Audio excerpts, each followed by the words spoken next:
அனைவருக்கும் வணக்கம். விநாயகர் சதுர்த்தி எப்படி பொதுவாக ஆடி மாதத்தை பொறுத்த வரைக்கும் அம்மனுக்கு உகந்த மாதமாகவும் அம்மனுக்கு உரிய வழிபாட்டுக்குரிய மாதமாகவும் பார்க்குறோமோ, அதே மாதிரி ஆவணி மாதத்தை பொறுத்த வரைக்கும் முதல்ல நம்ம நினைவுக்கு வருவது விநாயகர்.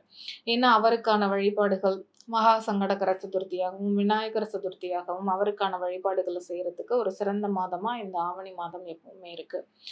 இந்த நம்மளோட வீட்டில் எழுந்தருளை செய்து வழிபட்டாலும் சரி, இல்லை கோவில்களுக்கு சென்று வழிபட்டாலும் சரி, விநாயகர் அவதார தினத்தை தான் நம்ம என்ன பண்ணுறோம் அப்படின்னா விநாயகர் சதுர்த்தி அப்படிங்கிற பெயரில் ஆண்டுதோறும் ஆவணி மாதம் இந்த வளர்பிறை சதுர்த்தியில் கொண்டாடுறோம். அப்படி இதற்கு முன்பு வர்ற சங்கடகர சதுர்த்தியை தான் நம்ம மகா சங்கடகர சதுர்த்தி அப்படிங்கிற பெயர்ல நம்ம கொண்டாடுறோம். இந்த விநாயகர் வழிபாடு பொதுவாகவே நாயகர் அப்படின்னா என்ன அர்த்தம் அப்படின்னா தலைவன். அப்போ விநாயகர் அப்படின்னா என்னன்னா தன்னை மிஞ்சிய தலைவன் இல்லை அப்படின்னு ஒரு அர்த்தத்துல தான் இந்த விநாயகர் அப்படிங்கிற பேர். எப்படி அப்படின்னா ஞானம், அறிவு, செல்வ வளம், கல்வி செல்வம் இந்த மாதிரி எல்லாத்தையும் வாரி வழங்குறதுல தன்னை விட பெரிய தலைவர் இல்லை அப்படிங்கிற வகையில தான் விநாயகர் அப்படின்னு இவருக்கு ஒரு பெயரும் இருக்கு. இந்த விநாயகரை வழிபட்டுட்டு நம்ம எந்த காரியத்தை துவங்கினாலும் அதை தடையில்லாம முடிச்சு கொடுப்பாரு அப்படிங்கிறது தான் இவரோட ஒரு பெரிய சிறப்பம்சமே. அப்படிப்பட்ட இந்த விநாயகருக்காக நம்ம ஒரு பெரிய விழா எடுக்கிறோம் அப்படின்னா அதுதான் இந்த விநாயகர் சதுர்த்தி. நம்மளுக்கு தெரியும், புராண கதைகள் இந்த விநாயகரோட பிறப்புக்குன்னு நிறைய புராண கதைகள் இருக்கு. அதுல என்னன்னா, நீராடி விட்டு போகணும், சிவ பூஜை செய்யற வரைக்கும் தன்னை யாருமே தொந்தரவு செய்யக்கூடாது அப்படிங்கிறதுக்காக, தனக்கு காவலா இருக்கணும் அப்படிங்கிறதுனால தன்னோட உடல்ல இருந்த வேர்வை துளிகள் எல்லாம் சேர்த்து உருவாக்கி மஞ்சள், சந்தனம் எல்லாத்தையும் கொண்டுதான் இந்த விநாயகரோட உருவத்தை பார்வதி தேவி உருவாக்கி கொண்டு வராங்க. என்ன பண்றாங்கன்னா, விநாயகரை நீ எனக்கு காவலாரு, நானா சொல்ற வரைக்கும் யாரையுமே நீ உள்ள அனுமதிக்க கூடாது அப்படின்னு சொல்லிட்டு இவங்க குளிக்க போயிடுறாங்க. இவங்க நீராட போயிருக்கப்போ என்ன பண்றாங்கன்னா, சிவன் வரார். வந்தது சிவபெருமான் அப்படின்னு தெரியாம இந்த குழந்தை என்ன பண்ணுதுன்னா உள்ள போக விடலை. இதனால சிவபெருமான் கோவம் தன்னோட என்ன பண்றாருன்னா விநாயக பெருமானோட போட்டிட்டு அவரோட தலையை வெட்டுறாரு. இதை பார்த்து பார்வதி தேவி ஆத்திரப்படுறாங்க, கோவப்படுறாங்க. தன்னோட தவற அப்பதான் சிவபெருமான் உணர்றாரு. உடனே பூதகணங்கள் எல்லாம் அழுப்பி, நீங்க போற வழியில எந்த உயிரினம் படுத்திருந்தாலும் சரி, யார் முதல்ல கண்ணில் படுறாங்களோ அவங்களோட தலையை எடுத்துட்டு வாங்க அப்படின்னு சொல்லி உத்தரவு கொடுத்துட்றாரு. அதன்படி யானையோட தலையை என்ன பண்றாங்கன்னா இந்த சிவகணங்கள் எடுத்துட்டு வந்துடுறாங்க. இவருக்கு உயிர் கொடுக்குறாரு சிவபெருமான் மறுபடியும். அப்படி யானை தலையோட ஒரு ஓம்கார வடிவத்துல விநாயகர் உருவெடுத்த இந்த தினத்தை தான் நம்ம என்ன பண்றோம் அப்படின்னா விநாயகர் சதுர்த்தி அப்படிங்கிற பெயர்ல நம்ம கொண்டாடுறோம்.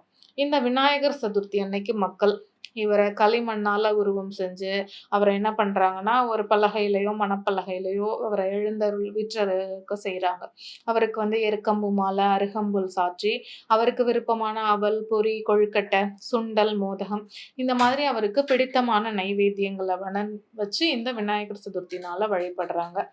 இந்த தென் தமிழகம் இல்லை தென் மாவட்டங்கள்ல மட்டும்தானா அப்படின்னா அப்படியெல்லாம் கிடையாது. இந்த தமிழகத்திலேருந்து இந்த வட மாநிலம் வரைக்கும் அனைத்து பகுதிகள்லையுமே இந்த விநாயகர் சதுர்த்தி அப்படிங்கிறது ஒரு 3 நாட்கள் ஒரு பெரிய கொண்டாட்டமா இருக்கு. 3வது நாள் என்ன பண்றாங்கன்னா இந்த விநாயகர் சிலைகளை பெரிய ஊர்வலமா எடுத்துட்டு போய் இந்த நீர்நிலைகள்ல கரைக்கிறது அப்படிங்கிறது ஒரு பெரிய வழக்கமா இருக்கு. ஆனா வட மாநிலங்களை பொறுத்த வரைக்கும் இந்த விநாயகர் சதுர்த்தி ஒரு 10 நாள் பெரிய திருவிழாவா ஒரு பெரிய கொண்டாட்டமா தான் எப்பவுமே பார்க்கப்படுது. அப்படிப்பட்ட அந்த விநாயகர் சதுர்த்தி இந்த வருடம் 2024 செப்டம்பர் மாதம் 7ஆம் தேதி வருது. இந்த செப்டம்பர் மாதம் 7ஆம் தேதி வருது அப்படின்னாலும் இதற்கான வேலையை நம்ம என்ன பண்றாங்க பொதுவாகவே மக்கள் அப்படின்னா செப்டம்பர் 6ஆம் தேதியே இந்த விநாயகர் சதுர்த்திக்கான விழாவுக்கான வேலைகளை துவங்குறாங்க. இதற்கு முன்பாவே சில விரத முறைகளோ அவருக்கான சில வழிபாட்டுக்குரிய முறைகளோ தொடக்கத்தையோ ஆரம்பிச்சிடுறாங்க. பொதுவா இந்த விநாயகர் சதுர்த்தியை ஏன் கொண்டாடுறோம் அப்படின்னா விநாயகரோட அருள் கிடைக்கணும், முழுவதுமா அவரோட அருள் கிடைக்கணும், நம்மளோட வாழ்க்கையில இருக்கிற எல்லா விதமான துன்பங்கள், தடைகள் எல்லாமே விலகணும் அப்படின்னா விநாயகர் பெருமான் அவதரிச்ச நாளா இருக்கிற அந்த அவதார தினத்துலதான் நம்ம என்ன பண்றோம்னா அவருக்கான வழிபாட முறையா செய்யணும் அப்படிங்கிறதுக்காக தான் இந்த விநாயகர் சதுர்த்திய இவ்வளோ ஒரு சிறப்பா கொண்டாடுறோம். அடுத்ததா விநாயகர் சதுர்த்தியில அவருக்கு என்ன படைக்கலாம் நம்ம அப்படின்னா, நீங்க வெறும் அருகம்புல்ல வச்சு மனசார வழிபட்டாலும் கூட அவரோட அருள் கிடைக்கும். ஆனா, இது தவிர அவருக்கு ரொம்ப ரொம்ப பிரியமான இந்த கொழுக்கட்டை, அவல், மோதகம், பொரி, பழம் இதெல்லாம் வச்சு வழிபடுறீங்க அப்படின்னா, அவரோட மனம் இன்னும் குளிரும் அப்படிங்கிறது தான் இதோட பொருள். அடுத்ததா இந்த விநாயகர் சதுர்த்தி விரதம். யாரெல்லாம் இருக்கலாம் அப்படின்னா, விநாயகர் சதுர்த்தி விரதத்தை இவங்கள தான் இருக்கணும் அப்படின்னு எந்த ஒரு வரையறையும் கிடையாது. சின்னவங்க, பெரியவங்க, வயதானவங்க யார் வேண்டுமானாலும் ஒரு முழு நாள் என்னால உபவாசமா இருக்க முடியும் அப்படின்னா இருக்கலாம். இல்ல என்னோட உடல்நிலை கருத்துல வச்சு நான் ஒரு வேளை பாலோ இல்ல பழமோ சாப்பிட்டு விரதம் இருக்கேன் இருக்கலாம். அதனால யார் வேண்டுமானாலும் இந்த விரதத்த இருக்கலாம். அடுத்ததா இந்த விநாயகர் சிலைகள பொதுவாவே வந்து இந்த விநாயகர் வழிபாடெல்லாம் முடிச்சுட்டு நம்ம வந்து தண்ணீல கரைப்போம். அத கரைக்கிறதுக்கான காரணம் என்ன அப்படின்னா, நம்மளோட வீட்லேருந்து பொதுவா விநாயகர் வந்து நம்மளோட வீட்லேருந்து போறாரு அப்படின்னா, நம்ம வீட்ல இருக்கிற இந்த துக்கம், துயரம், துன்பம், பிரச்சனைகள் இத எல்லாத்தையும் அவரோடயே எடுத்துட்டு போறாரு அப்படின்னு ஒரு ஐதீகம். அதனால அவர கரைக்கிறதன் மூலமா, அவர் நம்ம வீட்லேருந்து எடுத்துட்டு போன இந்த துன்பங்களும் சேர்ந்து கரைஞ்சிடும் அப்படிங்கிறதும் ஒரு பெரிய நம்பிக்கை. அதனால தான் இந்த விநாயகர் சதுர்த்திய அன்னைக்கு அவர சிலைகள அந்த 3வது நாள் கரைக்கிறதற்கான ஒரு பெரிய காரணம்.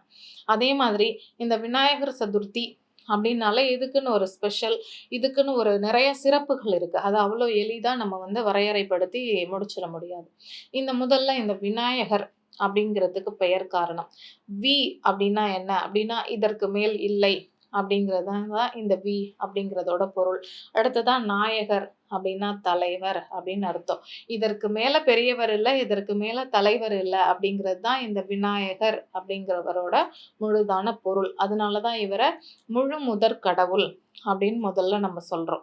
அடுத்ததா ஐங்கரன் அப்படின்னு சொல்றோம். இந்த ஐங்கரன் அப்படின்னா என்னன்னா, 5 கரங்களை உடையவர் அப்படின்னு அர்த்தம். அடுத்தது கணபதி. கணபதி அப்படின்னா கணங்களுக்கெல்லாம் அதிபதி. அதனால தான் இவர கணபதி அப்படின்னும் சொல்றோம்.